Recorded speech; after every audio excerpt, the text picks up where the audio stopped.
utuma hafuura kadhaa keessa jirru nan dubbisa. Iyyaasuu 14 jaamma 12 isa jiru macaafa Iyyaasuu boqonnaa 14 ja'a jalqabee nan dubbisa. Akkana jedha. Ergasii gosa Yihuudaa keessaa namoonni Gilgalaatti Iyyaasuu bira hin dhufan. Isaan keessaa Kaaleeb ilmi Yoofunii inni Qenaazichi Iyyaasuuttiin dubbate.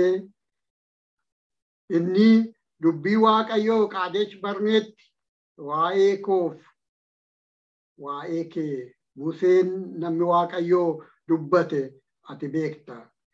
Yeroo Museen garbichi Waaqayyoo Qaadesh Barnee dhaqee akka ani biyyicha gaaduuf na erge.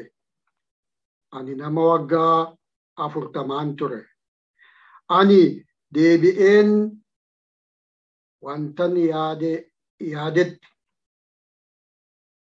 wantan yaadatti qabadhe isatti hime. Obboloonni koo warri anaa wajjin achi dhaqan illee garaa namootaa hin sodaachisan. Ani garuu raawwadheen Waaqayyo gooftaa koo duukaa bu'e. Museen yeroo sana kakate. Ati guutummaatti Waaqayyo gooftaa koo duukaa waan buuteef biyya ati miila keetiin irra ejjette siif ijoollee keetiif bara baraan dhaala hin ta'a jedheera. Amma kunoo Waaqayyo akkuma waggaa 45 dura namoonni Israa'el lafa onaa keessa deeman utuun jiranii Museen dubbate ture jireenyatti na eegeera. Kunoo ani har'a nama waggaa 85 ta'eera. Ani amma iyyuu akkuma gaafa Museen na ergee sana cimaadha. Ciminatti, lolatti, gadi ba'ee ol galuuttis akkuma dur ture sana. Egaa biyya gaaraa isa Waaqayyo na abdachiise sana anaaf kenni. Warri Anaaqotaa achi akka jiran mandaroonni isaaniis dallaa cimaa akka qaban atiyyuu gaafas dhageessetta.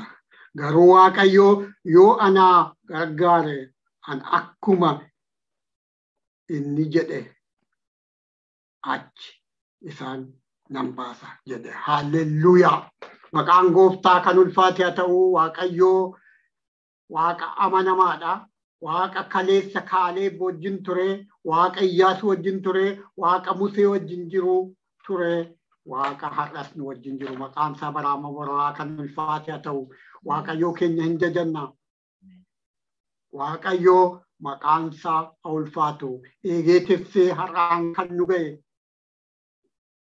Haala dhukkuba baraa kana keessa eegee tiksee iddootti faffacaanee jirrus biyya keenyas keessa warri jiru hunduma hunda warra jiru akkaataa Waaqayyoof ta'utti nu eegee maqaa isaas akka barru nu godhee fuulduree isaas akka dhiyaannu kan nu godhe maqaan isaa baraama baraatti kan ulfaate haa ta'u. Amma anis dadhabaan qarqaarsa Waaqayyoo malee fuulduree keessan dhaabbachuu kan hin dandeenye gooftaattiin dabarsee of kenna. Ammayyuu sagantaa kanarratti kan sagantaa baafate kan nurraa rukutame haa ta'u, kan neetworkii irratti sagantaa qabu kan nurraa rukutame haa ta'u. Kiristoos hafuurri Waaqayyoo duwwaan gidduu keenya deddeebi'u obboloota. Kiristoos kottu gidduu keenya deddeebi'i. Hafuura keetiin tokkoon keenya tuqi. Anaanis dadhabaa kana meeshaa godhi natti maa'ii bahi natti dubbadhu na barsiisi. Hallelujah. Maqaan kee baraan barbaatti kan ulfaate haa ta'u. Maqaa Yesuus Kiristoosiin. Ameen. Ameen. Waaqayyo maqaan isaa baraamma baraatti kan ulfaate haa ta'u obboloota koo. Waaqayyo Waaqa amanamaadha. Dubbii anamma isinii dubbise keessatti faarfannaa faarfanne keessatti waan arginu tokkotu jira. Faarfannaan nu faarfanne keessatti waa'ee ijoollee Hinaaq waan dubbatu tokkotu jira.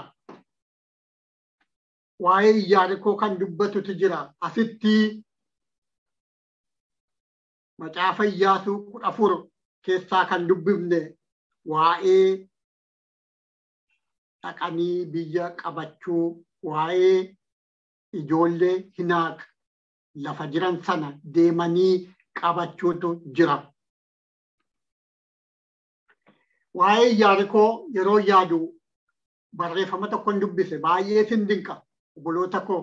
Iyaarikoon maaliif jabaadha jedhamte yoo jettanii dhakaa jabaarraa akka hojjetamte namoonni bara kan arkeoloojii qoratanii yeroo iddoo isaa qotanii dhaqanii ilaalanu waan isaan barreessan tokkoon dubbise.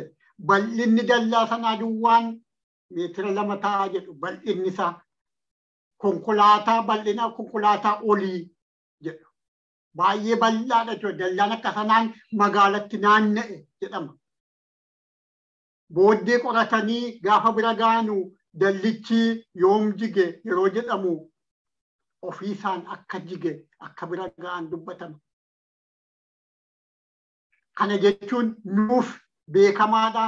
Isaan namoonni duukaa bu'anii ilaalanu malee jabina isaa dhuguma haa jedhanu malee nu sagalee Waaqayyoo akka nutti dubbatutti Iyaarikoon dallaan cufamtee turte. Waaqayyo garuu naannoo sana saba Israa'eliif lafa isaanitti galan godhee kenneera waan ta'eef dallicha yeroo 6 guyyaa 6 guyyaatti tokko naanna'uu isa booddee guyyaa 7ffaa yeroo 7 naanna'anii fiingee yookaan immoo waan afuufamu afuufanii sabni iyyuu duwwaatu ture kan ga'u. Isa booddee Iyaarikoon hin lixama jedhamee hin yaadamne.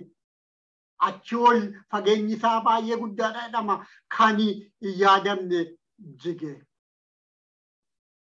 Akkuma kana jireenya keenya keessatti obboloota koo yeroo waan baay'ee taa'ee yaadu wanti dallaa Iyaarikoo nutti fakkaatu baay'eetu jira. Waaqayyoof garuu hin danda'ama, hin jiga. Waaqayyoof wanti hin danda'amne hin jiru. Yeroo tokko wanti nama mudhuksu baay'eetu jira. Hiyyuun duwwaan ga'aa ture Iyaarikoo jigsuudhaaf. Kanaaf waan baay'ee nutti ulfaatu har'a obboloota koo keessa kootti kan hin yaadu mee Waaqayyootti hiyyina. Waa'ee biyya ala yaannu Waaqayyootti hiyyina. Waa'ee isa dhukkubni manatti nu gashee yeroo laallu Waaqayyoon duratti hiyyina. Kaaleeffaan sagalee Waaqayyoo asii dubbifne yeroo ilaallu waan dubbatu na dinqa. Nama waggaa 85 ta'eetu har'ayyuu ani jabaadha, cimaadha. Iddoo Waaqayyo naan jedhe sanatti lolee galuu nan danda'a jedhe. Lola amantii isa jabaa. Amantii isaa na dinqa ani yeroo kana yaadu. Jaarsa ta'eera. Yeroo darbe sagalee Waaqayyoo tarii ammas irra deebi'ee isini yaadachiisa. Walii dubbifnee turre yeroo darbe macaafa uumama 47 yeroo walii dubbifnu waa'ee seenaa Yaaqoob jechuun nama maatii saba tokko ta'e nama 70 fuudhee akkuma yeroo darbe walii ilaalle Gibxii bu'e. Gibsi bu'ee Faroon bira galee ala dubbatu garuu waan nama sodaachisu dubbata.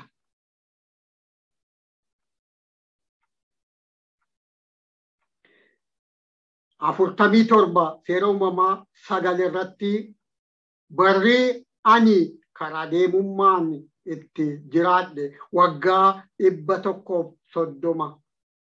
Barri jireenya koo kunis muraasa amaas ture. Inni amma bara abaabiyyee koo karaa deemummaadhaan itti jiraatan hin ga'u jedhe. Xinnoodha jedha waggaa 130 jiraate yeroo darbe kana waliin dubbifnee ammam akka bara jabaa akkani dabarse karaa deemummaan akkan irra deemaa ture waliin ilaalle. Inni kunis yoo ilaaltanii Kaaleebis waa'ee umurii isaa dubbata. Garuu maal tadda godha yoo jenne maal tadda godha waa'ee Kaaleeb yoo jenne Kaaleeb Waaqayyo ammarraa na jiraachiseera. Gaafa Qaadesh Barnee jiru yeroo Museen na erge nama waggaa 40 ture. Waaqayyo garuu ammarraa lubbuun na jiraachise waggaa 85 ta'e jedha. Waggaa 130 tuffatame waggaa 85 garuu dinqisiifamee dubbatame. Maali kun yoo jettani ani akka ofii kooti sagalee Waaqayyoo yeroo dubbisu naa gale akka ani hubadhetti ilaalcha akkaataa namni kun dubbii Waaqayyoo waa'ee geggeessaa Waaqayyoo ilaale natti fakkaata. Yoo darbe gadi fageenyaan kana waa'ee umurii maaliif akkani jedhus Yaaqoobin ilaallee turre. Yaaqoobiif Kaaleeb gidduu waggaa dheeraatu jira. Yaaqoob yeroo Gibsii bu'anii achi jiraatanudha. Biyya Gaseem jedhamutti dhaqanii yeroo iddoon kennameefii jiraatanu nama Kana'aanii bu'eedha. Inni kun immoo Kana'aanitti nama deebi'aa jiru. Warra abaabileensaa lafa jiraatan lafa Waaqayyo kennuuf gara naannoo sanaatti nama deebi'aa jiru. Eenyutu dhuguma jireenya kara deemaa jiraate yoo jettani anaaf sagalee Waaqayyoo naa galutti.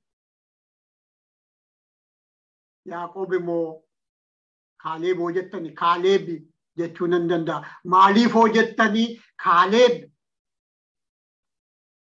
eegga Gibsii ka'ee amma Kana'aan ga'utti hin deema.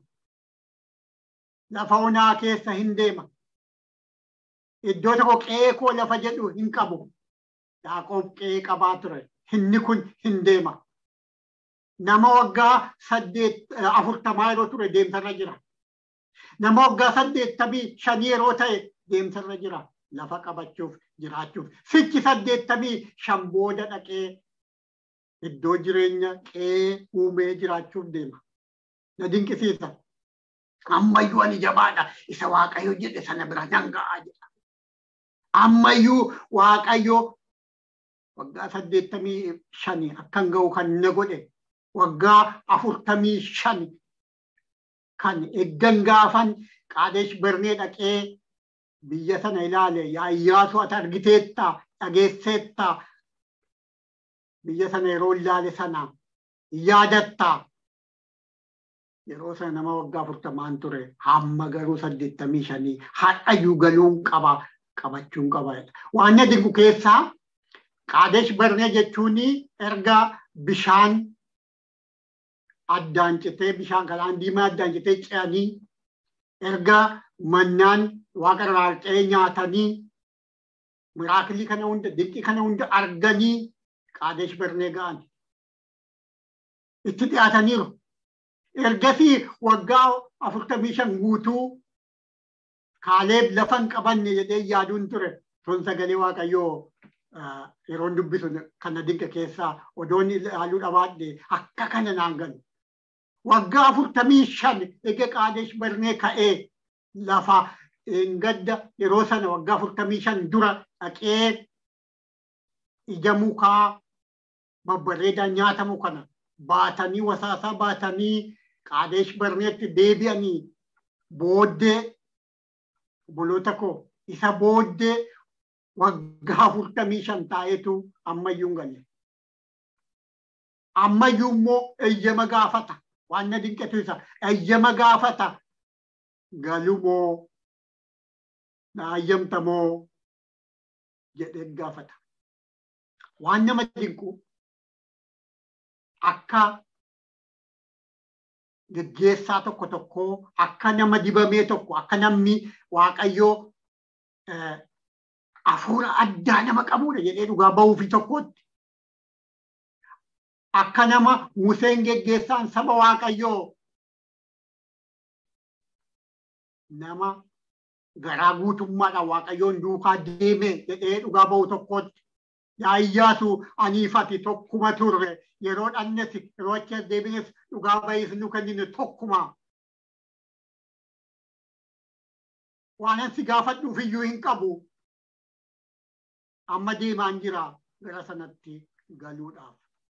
Lafa na ayyamame sana hammarraayyuu turuun koo utuun si eeguuti nama jechuu danda'u. Odoo bara kana ta'ee namni nama dibee Waaqayyoo kaase geggeessaa saba Waaqayyoo Iyyaasuu iddoo Musee nama bu'e Waaqayyoo anaaf si caalaattuu dhugaa ba'eera nama hafuura addaa qabu naan jedheera nama jedhuudha ture garuu dhufee gaafata baay'ee natti tole humility argisiisa kana jechuun gad of jettiisu dhufee geggeessaa waldaa Waaqayyoo gaafate. Isa booda hoo maaltu ta'e? Iyyaasuunis akkuma sanaan dhaqee qabadhu jedhe. Akka dhaqee qabates sagalee Waaqayyoo nu barsiisa. Egaa obboloota koo dinqiidha. Dinqiidha geggeessaa Waaqayyoo. Humuriin keessan deemee yeroo baay'ee nan dubbadhan. Har'aanaan maraatoonii fiiguu yoo ta'an caccabeen kufa. Kiiloomeetirii meeqa akkan fiiguu danda'u hin beeku.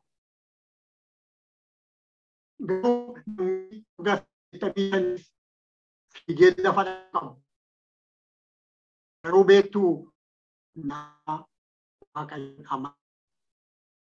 nama hinni na geggeessu hinni naaf lolu Waaqayyo jedhee maqaan isaa ulfaatu Waaqayyo keenya lolaa waan ta'eef nama kanaadha Kaaleb. Jireenyi Kaaleb baay'ee natti tola. Jireenya Waaqayyo dhugaa namaa ba'u. Obboloota koo obboloonni dhugaa namaa ba'uun kan akka Musee dhugaa namaa ba'uun dinqiidha. Obboloonni nuuni yoo dhugaa nuu ba'anii dinqiidha obboloota koo. Abaluu nama Waaqayyoo yoo jedhani dinqiidha. Garuu jajumsa sana miti dubbiin. Dubbiin Waaqayyoo akkamitti ilaala. Waaqayyoos namnis nama dhugaa ba'eef namni kun. Haalleluuyaa maqaan isaa kan ulfaate haa ta'u. Garuu Waaqayyoo isaas akkanitti amanatee deemutu na dinqa. Akkaataan itti amanatee deemu namichi kun. Obboloota koo hafuura kana nuuf kennu Waaqayyo. Baay'ee nama dinqa. Maaluma qaba yoo jettan ilaaltan. Yaaqoob inni waa'ee umurii isaa Fara'oon bira galee dubbate suni sooressa. Waa'ee horii isaa alanni dhufee Esaawun argu sagalee Waaqayyoo irraa yoo dubbifnu sooressa akkamii akka ta'e maal akka ta'e kan Kaaleb garuu hin beeknu. Natti hin fakkaatu karaarra nama deemaa jirutu kana. Ammayyuu qeetti nama hin galle tokko waggaa 85tti qe'ee kan hin qabne tokko. Maqaan Gooftaa kan ulfaate haa ta'u garuu keessi isaa sooressa. Keessi isaa sooressa. Dhugaa ba'iinsi isaa hin mul'isa. Maqaan Waaqayyoo kan ulfaate haa ta'u. Jireenya akkanaa jireenya Waaqayyoon amanannee deemuu Waaqayyoon nuuf kennu. Maaluma keessatti iyyuu lafa onaa keessa ofirra deebi'e Kaaleb. Lafa onaa keessa Iyyaasuunis ofirra deebi'e. Maaliif? Warri isaa wajjiniin ba'anii sagalee waaqayyoo keessaa nama 12 ta'aniitu filamanii Qaadesh Barneedhaa akka Kana'aan biyyatti galamu to'atanu ergaman. Kan nama gaddisiisu warri 10 waaqayyoon duukaa buunee lamman kun Iyyaasuuf Kaaleeb waaqayyoon duukaa bu'anii waaqayyo itti nu gasha jedhanii warra amananidha. Garuu kanan na dhibu waggaa 40 isaanis warruma kaanii wajjin utoo hin galin ofirra deebi'an. Obboloota koo warra waaqayyoon hin amananne wajjiniin baanee ala gallu ofirra deebina jechuudha. Ofirra deebi'ani waaqayyo maal jedhee guyyaa 40 iyyuu dhaqanii lafa sana to'atanii lafa sana basaasessanii guyyaa 40 sana guyyaa tokkoon seetiif waggaa tokko waggaa 40 ofirra deebite. Abaarsa guddaa wajjiniin deebi'ani warri silaa waaqayyoon dafee gashuu qabus yeroo baay'ee yaadu iddoo jiran iddoo keessa namni nama fuulduree godhan walima wajjin akka ofirra deebinu waan tokko yaadaa ture. Waaqayyo nu qarqaaru warra dhuguma saba keenya fudhannee deemnu warra kaan fudhannee deemnu waaqayyo nu haa godhu. Waaqayyo nu qarqaaru. Ulaagaa maaliitiin namni 12 kun filame yoo jettan na dinqana. Ulaagaa maaliitiin namni sabaaf abaarsa ta'e namni 10 nama 12 wajjiniin nama lamman sana wajjiniin basaasessuu geesse. Dhufanii deemanii saboonni achi jiran sila faarfannaa keessatti akkuma jennu ijoollee hinaaffaa warra dhedheeroo jira jedhanii warra sodaatan. Warra sodaatanii saba raasan jaraa wajjin dhaqan. Ulaagaa maaliitiin filataman yeroo tokko namoonni saba waaqayyoo fuulduree turanii deemanu saba waaqayyoof tajaajilanu namoonni saba waaqayyoo dura deemanu jarri kun warra saba waaqayyoo dura deemu warra filameedha. Qomoo 12 irraa namni deemu kun nama akkamiiti ulaagaa akkamiiti dhugaa baay'isa maalii qaba. Dhuguma waaqayyoon duran nama deemu saba dura nama deemu nama waaqayyoon abdatee deemu yoo tokko na yaada. Jarri kuni namni 10 lakki galuu hin dandeenyu Gibxitti deebina karaa deebi'an illee hin qaban warra. Qaadesh Barnee kaartarra olaaltan iddoo kamii Kana'aan bukkeedha. Karaa isaan deemanii dheeraa ture. Ofirra deebi'anii yoo jedhan Gibxiin isaan simatti miti. Ofirra deebina namoota filanneedhaan sabni Israa'el. Jarri kun laphee isaanii kaasnaan. Jarri kun ulaagaa maaliitiin filamanii achi dhufan? Maali jarri kun? Yeroo Iyyaasuuf Kaaleeb duwwaan akka biyya lafaatti Iyyaasuuf Kaaleeb duwwaan higaluu dandeenya waaqayyo nu geessa jedhanu namni 10 immoo hin dandeenyu jedhanu dhibbantaa keessaa parsantii 80 ol Gibxii deebi'uu waan murteessu yookaan immoo galuuf dhiisuu waaqayyoon duukaa bu'uu dhiisuu waan murteessu tokko argitu. Akka diimokiraasiitti warra 80 suni ijaa sagalee parsantii 80 suni ijaa sagalee dhiyeessanii fi Iyyaasuuf Kaaleebis duukaa sagaleen isaanii liqimfamaa ture. Garuu waaqayyo maqaan isaa ulfaatu warra dhaabbatee lakkii garaa saba kanarraa sinaa hin gallaa jedhanii dhaabbatanii. Yeroo tokko yeroo yaaddanu akka biyya lafaatti yeroo baay'ee maajooritiidhaan waan tokko ta'a. Sagalee waaqayyoo keessatti garuu waaqayyoon duukaa deemuu dhiisuudha. Kophaa keessan yeroo deemtan jiraachuu danda'a. Namni hunduu deebi'e. Maaliif waaqayyotu perfectidha. Waaqayyotu isa duukaa bu'u jenneedha majority miti. Kanaaf yeroo baay'ee waaqayyo nu haa qarqaaru. Yeroo tokko na yaada. Yeroo tokko waldaa keessatti fakkii tokkoon isinii himaa. Jaarsoliitu filatamaa. Namni jaarsolii filachiisu kuni duraanii waldaa hin qopheessine namoota maqaa dha'aa jedhame. Namooti maqaa dha'amee barreeffamee ammaa jalqabee dhiira duwwaa ijaa noomineetii gootaniif dubartiidha. Dhiira maqaa dhooftan achii dubartii maqaa dha'amne. Isa booddee filannootti dhiyaatee sagalee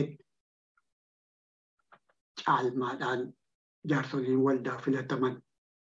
Yeroo kana yaadu ulaagaa maaliitiin namni fuulduree saba waaqayyoo adeema? Ulaagaa maajoritiitiin taanaan waaqayyoon ittinee dhugaa baay'isa laallee yoo hin taane ta'e maal akka ta'u himuun nama rakkisa.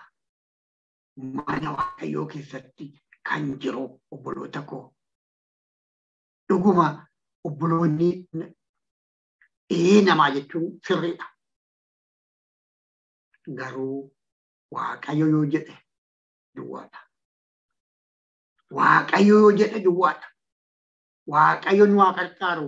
Yeroo mana waaqayyoo keessa deddeebinu waan qubatti baafnullee waan harkarra keenyullee beekuu qabna.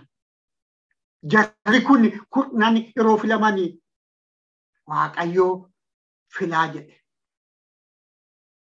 Waaqayyo filaa jedhe. Yeroo tokko yoo ta'e yaaddani maaliif waaqayyo saba sanaanii Museedhaanii lafa sana basaasessi jedhe dhaqee ergee waaqayyoo ta'u qopheesse hin galu yoo jettanii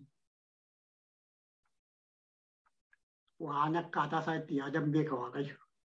Akkanaa galetti Museenis yeroo ergu waaqayyoof ajajamee dhuguma iddoo sana hin gallu yoo dura laalle malee warrachi keessa jiran maal fakkaatu lafattiin dhuguma akka waaqayyoo aannaniif damma baafti jedhee natti hin fakkaatu. Obboloota koo waaqayyo jedheera taanaan hin galama.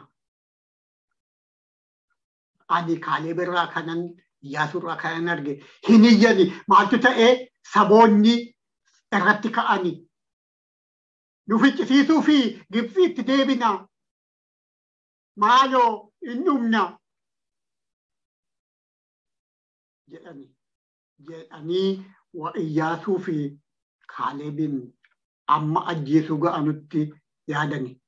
Amma irratti ka'anutti ajjeesuu barbaadani sagalee waaqayyoo akka jedhutti. Garuu waaqayyo maqaan isaa ulfaatu. Namoonni nama irratti ka'uu danda'u. Akka malee nama irratti ka'uu danda'u. Waaqayyoon qabatanii yoo jettan garuu Kaaleb dhugaa baay'isa keenya waggaa 85 lubbuutti jiraachise warri hin dhumanii jedha. Obboloonni koo warri qalbii namaa raasan suni hin galle. Yaadatta Iyyaasu yaadatta waan ture sana jedha. Maaliif lamman isaanii duwwaatu warra Gibxii bahe keessaa galle. Musee fi Aroon illee galle obboloota koo. Nama lama Gibxii baheetu galle. Amantii isaanii adda. Kan Kaalebi waaqayyo irraa dubbatu yeroo baay'ee na dinqa. Hafuura addaa jedha. Waaqayyo hafuura addaa isinii kennu. Geenye sana iddoo waaqayyo akeeka akka geenyuuf obboloota koo. Namoota deemanii achi jira. Hundumti isaanii warri waggaa 20 olii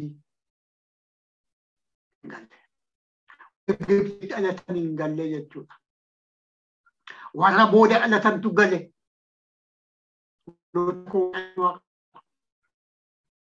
Waaqayyo anaaf isiniin eegu. Ameen. Fiigichuu keenya fiignee galuu akka dandeenyu waaqayyo nu haa qarqaaru.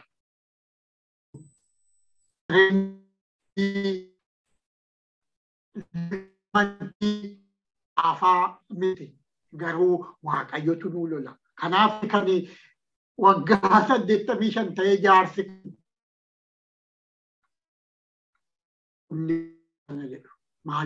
humna waaqayyoo maal akka ta'e isa beekuudha, isa hubateedha. Hubannaa guddaan waaqayyoon duukaa hin deddeebinu taanaan waan arginatu nu fudhata taanaan hin badda. Waaqayyo kana nu haa oolchu. Boloota koo yeroo waaqayyoon dura deddeebinu waan ani sagalee waaqayyoo keessaa hubadhu tokko waaqayyo nu haa gargaaru. Abaarsan akka hin taane, eebba akka taanu, saba keenyaaf nama wajjiniin deddeebinu, obboloota wajjiniin jiraannu, warra wajjiniin waaqeffannu, eebba akka taanu waaqayyo nu haa gargaaru. Ameen. Haalleluuyaa. Waaqayyo garuu amanamaadha. Nu amanamaa haa taanu malee. Waaqayyo yeroo Arooniif Maariyaam Musee irratti ka'anii akkamitti irratti kaatu jedhe. Musee irratti akkamitti kaatu jedhe. Maaliif waaqayyo keenya hin argaa, lolaadha. Yeroon sagalee waaqayyoo keessatti ilaalu akka bara kanaatti Arooniif Maariyaam obboloota isaatii afaan ta'e Aroon akka Museef dubbatu waaqayyotu kaase. Yoo iddottii Musee kana waggaa dheeraa booddee iddottii sunaa taate jedhee yaadeeyyuu baay'ee namatti ulfaatu kan Maariyaamtu xinnoo na dhibe malee. Maaliif wajjiniin ture yeroo ati dinqii hojjettanis wajjin dinqii hojjechaa ture. Gibxii keessaa yeroo waa hunda geeddaru, yeroo bishaan dhiigatti geeddaru, yeroo miraakiliin ka'u anis suma wajjin ture jechuu danda'a. Garuu dubbii lama ta'anii nama tokkotti ka'uus miti. Dubbii maajooritiis miti. Dubbii biyya lafaa irratti amma bara kana biyya kana paartiin nama geggeessu illee dhiiraaf dubartii nama tokko tun ta'e nama lama gochuu jalqabeera. Jechuun maali? Amma Musee fi yoommoo Aroonii fi Maariyaamii ilaallee maajooritiidha. Ulaagaa biyya lafaatti dhiiraaf dubartii walqixxummaa qabaa. Musee harkaa fuudhamee jiratti kennamuu sirri'u. Kun biyya lafaati. Waaqayyoo biratti garuu kan biraadha. Waaqayyo garuu ijji isaa Musee wajjin jira. Nabiyyi dhugumaan Maariyaamiif Aroon iddoon qaban jechuu miti. Garuu hundumtuu kennaa isaanii iddootti deemanu qabu. Maariyaam Musee wajjiniin wal utubdee deemti. Aroon akka kana. Kanaaf waaqayyo isaan kaase. Garuu iddoo Musee idduma Museeti. Waaqayyo nu haa gargaaru. Akka waaqayyo itti ilaaluu akka dandeenyu obboloota koo. Waaqayyo hafuura isaa Kaaleeb keessa ture. Hafuura addaa qaba seenu. Ani yeroo baay'ee nan hawwa dhugaa. Hafuura addaa qaba jechuun guutummaa guutuutti waan tokko riizerveeshinii malee waaqayyo wajjin deemaa jiran. Akkuma nama tokkoo waggaa 85 ta'ee lolee qabachuu humna isaatiin akka hin dandeenye tarii hin galaaf ta'a. Garuu waaqayyo jedheeraa nan gala. Waaqayyo jedheeraa lafti sun kan kooti. Museen anaaf dubbatee waaqayyos waan jedheef Museen lafa miilli kee ejjette. Akkuma warra kaanii warra gurguddoota sana argeeranis ijoollee hin warra nama sodaachisan sana. Warra lolaan beekamoo sana, warra humna qabeessa sana argeeranis garuu waaqayyoo hola akka isaan hin taane beeka. Maqaan gooftaa keenya kan ulfaate ta'u. Warri kaan nu akka kuruphisaatii jara biratti tala'uuf ilaalluudhaan namni kuruphisa ta'uu hin danda'u. Namni tokko fakkeettii waaqayyoon uumame kuruphisa ta'uu hin danda'u. Obboloota koo iddoo waaqayyotti nu ilaalutti of ilaaluudha. Waaqayyoon duratti of tuffachuun sirriidha. Diina duratti garuu diinaan kompeerri of godhanii diinaan wal bira wal madaalanii hani kuruphisan fakkaadha. Diina biratti jechuun garuu karaa waaqayyoo miti. Waaqayyoon nu gargaaru. Ija waaqayyoo nun itti ilaalu. Ija waaqayyoo diinatti ilaaluu akka dandeenyu gooftaan nu gargaaru. Ameen. Dhugumaan karaarra deemnu obboloota koo yeroo yerootti qajeelfannee waaqayyoon dura dhiyeessuun feederiin hojjetama. Yeroo baay'ee ani maaliin yaada? Yeroo baay'ee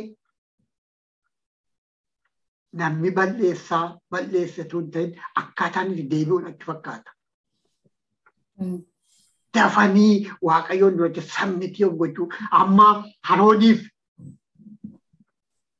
Museen faan gaafa badiin dhalatee hundumtuu baduu ka'u wayyoo banne sabni kun badee waaqayyo maqaa kee isatti Gibxiidhaa ittiin baafte sana nama arrabsa. Humna kee sana maaloo humna ittiin baafte sana warra argan warra Gibxii maqaa kee arrabsu jedhan kufani waaqayyoon duratti. Waaqayyo isaan dhagaye. Waaqayyo Museedhaan jedhe dhugumaan warri na tuffatan jarri kun jedha waaqayyo. Jarri kun jechuun negatiiviidha. Jarri kun amma yoomiitti odoo humna koo arganu dhugumaan bishaan alanni ceesisu arganiiru lafa kutee yeroo inni waaqarraa midhaan roobsu arganiiru. Garuu waaqayyoof abboomamuu dadhabani. Waaqayyo hindi bishaan addaan kutee lafa isaan silaa Fara'oon isaan balleessu isaan ceesise. Inaaq irratti waaqa miti. Inni galaana diimaa irratti waaqa ture. Kanaan ga'ee dadhabe. Isa kana waaqayyo kan arge jara kana balleesse. Museen faan garuu waaqayyoon duratti kufani. Waaqayyo maqaan isaa ulfaatu hin dhaga'e. Waaqayyo keenya waaqa araaraa ta'uusaa argitu. Garuu cubbuun adabamuu qabdi. Hin adabaman warra adabaman. Waaqayyo nu haa eegu. Waaqayyo adaba jalaa nu haa baasu obboloota koo. Waan dubbannu immoo waaqayyo nuuf haa tolchu. Arraba keenya waaqayyo maal jedhee arraba isasuma hin dubbattaniin hin banne asuma jettaniin baddudha. Isinuma ofitti dhugaa bahe jedhe. Dhugaa bahiisa waaqayyoof ta'u dubbachuu kan dandeenyu gooftaan anaaf isin gargaaru. Arraba keenya akka waaqayyo eegu. Callumannee na'iifi callumannee kan dubbannu. Calluma jedhanii dubbachuun waaqayyoon biratti fedha waaqayyoo miti. Akkaataa waaqayyootti ilaalutti. Jarri lafti suni namoota keessa jiran nyaatti jedhan. Dhuguma nyaattee, hinaaffaa nyaatteetti, waraqaan nyaatteetti obboloota koo arraba hin taanedha malee, dubbii hin taanedha malee. Warri Israa'elis yeroo galan hin nyaattu. Waaqayyo ta'uu galaa jedhe akkamitti nyaatti? Arraba ittiin dubbannu, waaqayyo ittiin jajannu, waaqayyoon duratti akka malee akka hin dubbanne waaqayyo anas isinis arraba keenya eegu obboloota koo. Waaqayyo maqaan isaa kan ulfaate haa ta'u. Waggaa 40 ture yeroon Qaadesh Barnee ture. Amma garuu nama waggaa 40 nama waggaa 85 ta'eera. Waaqayyo amma kana na jiraachise jedha. Kanaaf inni kan sagalee waaqayyoo kana yeroon yaade yeroo darbe wajjii walitti qabee waa'ee jireenya Yaaqoobii wajjin dubbachuu fedheen iddoo lamatti qoode. Maaliif obboloota koo dubbii Yaaqoob dubbatu waggaa 130 tuffate. Inni kun immoo waggaa 85 amma ana jiraachisedha. Dubbii isaatu wal bira deema. Garuu ija namaatu akkaataan itti ilaalutu na dinqeetu. Iddoo lamatti inni kun guddaadha. Inni kun yaadni isaa guddaadha jedhee yaade. Waaqayyo kan ulfaate haa ta'u kanarraas sanarraas waaqayyo anaan waan baay'ee na barsiisee hunduma keenya baay'ee barsiiseera. Kanatti yaada waaqayyo isa dhageenye nu haa eebbisu. Akka dhageenyetti jiraachuu kan dandeenyu nu haa gargaaru. Gooftaan isin haa eebbisu yeroo waliin kadhannu. Egaa akkuma sila inni godhannaa eebbifamaa asuma irrattan dhaaba.